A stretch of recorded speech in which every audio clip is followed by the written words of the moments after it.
ইনশাআল্লাহ আজকে শিক্ষার ব্যবস্থার অবস্থা দেখেন। কালকে রাত্রে দেখলাম সেখানে বিভিন্ন পূজা আশ্রয়ের কথা নিয়ে আসা হয়েছে। আজকে আমাদের কোমলমতি বাচ্চাদেরকে ড্যান্স গান শিক্ষা দেওয়ার সম্পূর্ণ ব্যবস্থা করা হয়েছে। আজকে কোমলমতি বাচ্চাদেরকে কিভাবে প্রেম করতে হবে, বন্ধুদের সাথে কিভাবে হাত ধরে হাঁটতে হবে, সেই শিক্ষা দেওয়ার জন্য তারা প্রস্তুতি গ্রহণ করেছে এবং শিক্ষা সিলেবাসের মধ্যে তাও নিয়ে এসছে। কি চলতেছে? এইভাবে দেশ চলতে পারে না। আজকে আপনি দেখেছেন যে খাগড়াছড়িতে মৈত্রী সেতুর নামে ভারতের সাথে বিশাল সেতু করা হয়েছে। আজকে বিবাড়িয়ার থেকে বিশাল রোড ভারতকে দেওয়া হয়েছে। তার মানে তো এরকম মনে হয় যেন অচিরেই ভারত এদেশ কন্ট্রোল করবে, এদেশ শাসন করবে, সেই পূর্ব প্রস্তুতি চলতেছে। আমি বলবো আওয়ামী লীগ সরকার, আপনি ক্ষমতার জন্য গোলামি করতে পারেন, কিন্তু বাংলাদেশের জনগণ কোন অবস্থাতেই ভারতের গোলামি করবে না, করতে পারে না ইনশাআল্লাহ।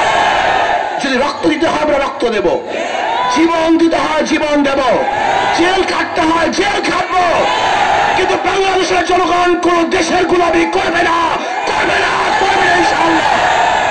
আমরা পাকিস্তান থেকে স্বাধীন হয়েছি, তার আগে ভারত থেকে স্বাধীন হয়েছি।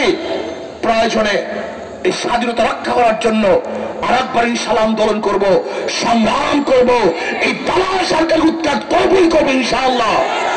কাজে যদি আগামী বুধবারের মধ্যে দোষীদেরকে গ্রেফতার করতে সরকার ব্যর্থ হয়, আগামী শুক্রবার বাংলাদেশের প্রত্যেকটা জেলায় এবং প্রত্যেকটা মহানগরী ইসলামী আন্দোলন বাংলাদেশ জনগণকে সাথে নিয়ে বিক্ষোভ মিছিল প্রদর্শন করবে ইনশাআল্লাহ। আর যদি এরপরে সরকার ব্যর্থ হয়, তাহলে পরবর্তীতে এমন কর্মসূচি দেব ইনশাআল্লাহ। বাংলাদেশের জনগণ এই ইস্যুতে রাস্তায় নামবে এবং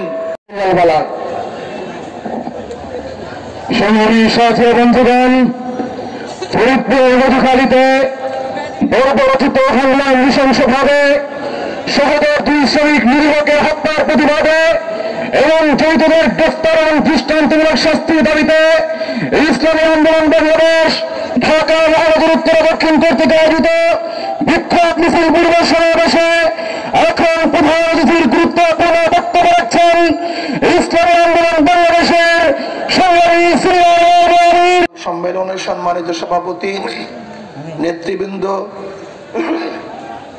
সর্বস্তরের দেশপ্রেমিক ভাইয়েরা আমার, এখানে কেন আমরা উপস্থিত হয়েছি আপনারা ইতিমধ্যে জেনেছেন। ফরিদপুরে 2 সহোদর ভাইকে বেঁধে রেখে সারা রাত নির্যাতন করে অবৈধভাবে হত্যা করা হয়েছে। কেন হত্যা করা হয়েছে? তারা নাকি মন্দিরে আগুন দিয়েছে, অথচ প্রমাণিত